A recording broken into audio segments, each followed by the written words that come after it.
Hi guys, today I am pouring some organizers, so I thought I would bring you along and show you how I do these. Now I have 3 molds for these that I'm going to pour all at once today. You can see the one that I'm working on right now is an older mold. I've had this one for a very long time, and you're going to see in the end why I'm showing you that and making sure that you know that that is an older mold. It's probably about ready to be retired. The other 2 are newer ones. So this one I want to do in blue tones. So I'm just taking a bunch of these blue flowers and using my tweezers to make sure that I'm getting them all the way down there. So I'm going to speed this up just because it takes a long time to get those in there. Now I'm going to do the second one. I want to do kind of black and white. So I've got these other pressed flowers, also from Amazon. I'm going to link everything in the comments like I usually do if anybody wants to see any of these. So I'm going to shove these down in there, again, making sure that they are all the way down there. Just have to carefully put them in. And it doesn't matter at this stage if they stick up through the top, like that really long black one. That one's going to stick up through the top right now, and that's absolutely fine. So I just work my way around the mold. It is hard to see what it's going to look like. I just kind of shove a bunch of flowers in until I think it's full enough and it'll look good. You want to make sure that you get all the way around, including that inner part, because that does show when you take it out of the mold. People can see that. So I try to make sure that I have stuff all the way down in every one. Now this last one, I've got these little books off of Amazon. They're little pages that have like writing on them. They look like notes. So I'm going to put those in there. And then I have these tiny little books that I thought were super cute. They're kind of like magazines or books. I am worried about bubbles with these because they are all paper and the books have like open spots, so I'm a little bit worried about the paper on those, but that's okay. We'll see what happens, but I think it's going to be cute for like a desk organizer. All right, now I actually mixed up 12 ounces of resin for each one. They all take 12 ounces, but I'm only going to put about 10 ounces of resin in each one. This one, the black and white one, I added a little bit of black, and I'm going to get that poured in here. Now, at the end of the video, I actually did a little bonus mold that I've never poured before, so you'll see that, but that's what I'm doing with the extra resin. So I'm going to pour about 10 ounces, just enough to cover the very bottom, not all the way up to the top of the mold. Now I'm going to use this caramel color for the one with the notes and the books. And I'm just going to put a couple dots in there. That is actually resin dye, not alcohol ink. It's a little bit, I don't know, it colors a lot easier, I guess. So you don't want to use a lot of it. So again, I'm going to put that in there and cover just up until it covers the bottom. And then I massage the edges to get all of those bubbles to come up to the top. Now I've got this blue color that I'm going to put in, I think it's a peacock blue, that I'm going to put into the last one. That is also a resin dye, so I'm only using a few drops because I don't want it too dark because I want all those flowers to come through. I just want enough in there to color the resin. So I'm going to get that mixed up. Pour that in again just to the top. I want to leave a little bit. So I'm only using about 10 of the 12 ounces of resin that I mixed up for each one. And once I get that poured, I massage those edges. It helps bring any of those bigger bubbles up to the top so they don't get trapped. I just do that just to make sure that they can come all the way up and I don't have those huge bubbles. Now here's the bonus. So this mold I've never poured before. This is a brand new mold to me. It's a jar mold. So I wanted to use this extra resin. I'm adding a little bit extra color to it because I don't have flowers, so I want to get it a little bit darker. So there's the blue. I poured a little bit into the lid and we're going to put the rest into the jar mold. And then I'm going to take that lid, you'll see here in a second, and pour that back into the mold. The reason I do that is because I just wanted a little light coating of the blue color in the top, and I'm going to top that one off with blue or with clear, the lid. Now I'm putting in that caramel color, so I'm just kind of layering those in there. They will mix together on their own.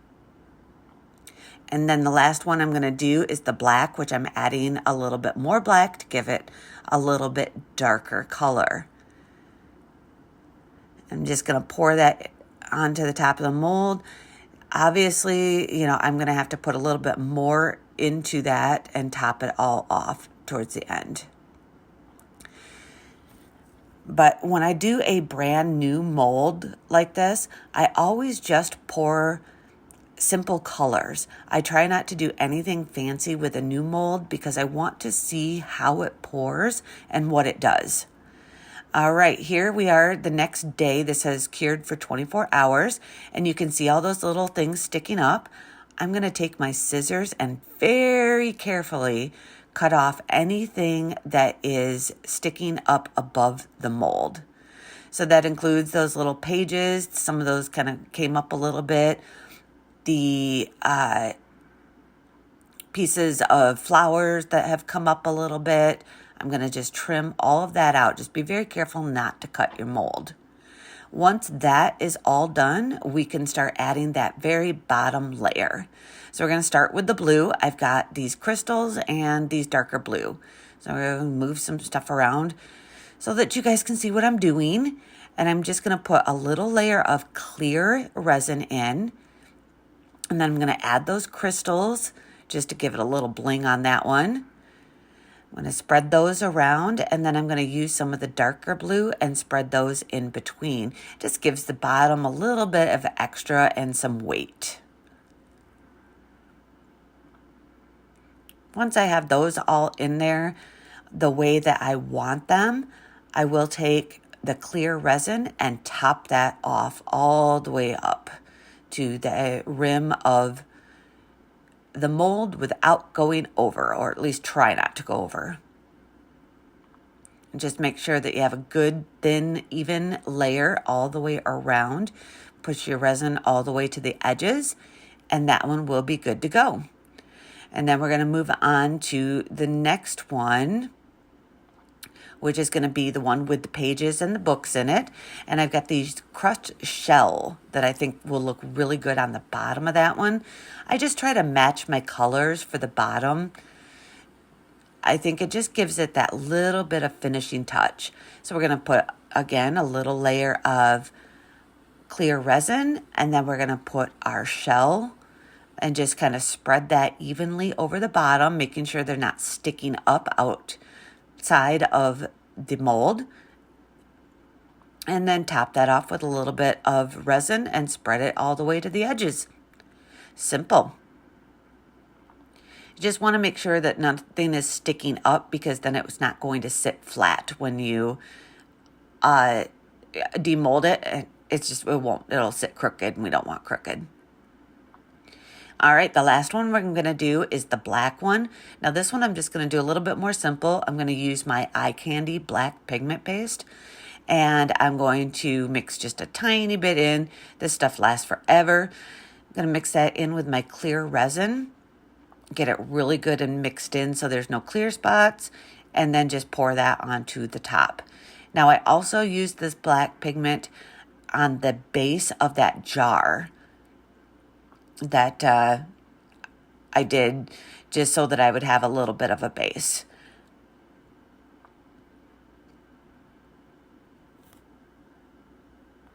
And we'll let that sit overnight and get good and dry. All right, now it is time to take these out of the mold. They are all good and cured up. Look at that black pigment paste, how pretty that is. It's just such a neat shine on it. I love the eye candy pigment paste. You see me use the black all the time. So anyway, I'm going to take that out of the mold. They are a little rough to take out of the mold, so I sped that up. And there is the black and white one. I love how that turned out. Now we're going to do the blue one. Now remember, this is the old mold. This is the one that I said is probably ready to be tossed out.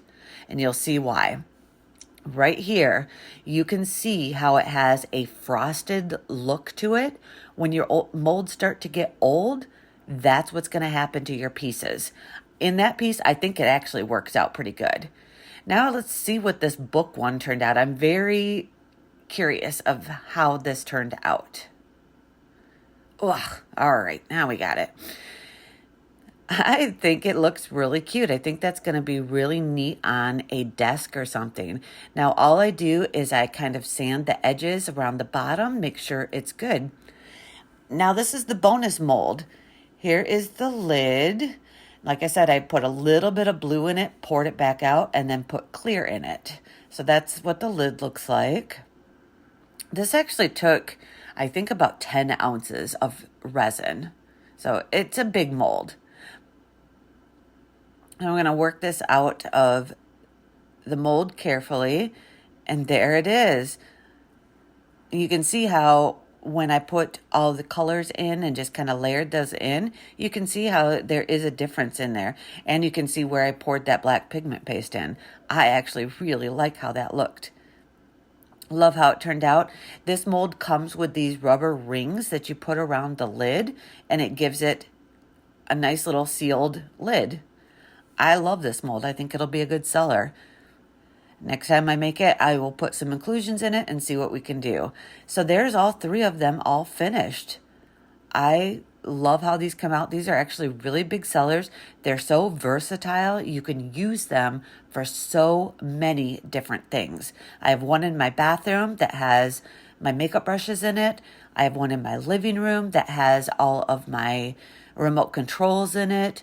You can use it on a desk. They're just really versatile. And if you market it that way, people will buy them. And you can make them to match anything. Now there's the one that has that frosted look to it. Like I said, I don't mind it in that one, but I do have to remember that that is the old one, and that's how it's going to come out if I continue to use that mold. And here they are showing all of the versatility. I have one that has, markers and stuff, one that has my remotes in it, and one that has makeup brushes for the bathroom. They can be used anywhere in the house, and I absolutely love that. And then here is that bonus mold. Absolutely gorgeous. Sorry the video is like this. I forgot to just switch my camera to horizontal, but I wanted to make sure you guys got to see what the finished look was on that jar one. Like I said, I will link everything below. I hope you guys loved the video. Give me that thumbs up, and I'll see you next time. Have a good day.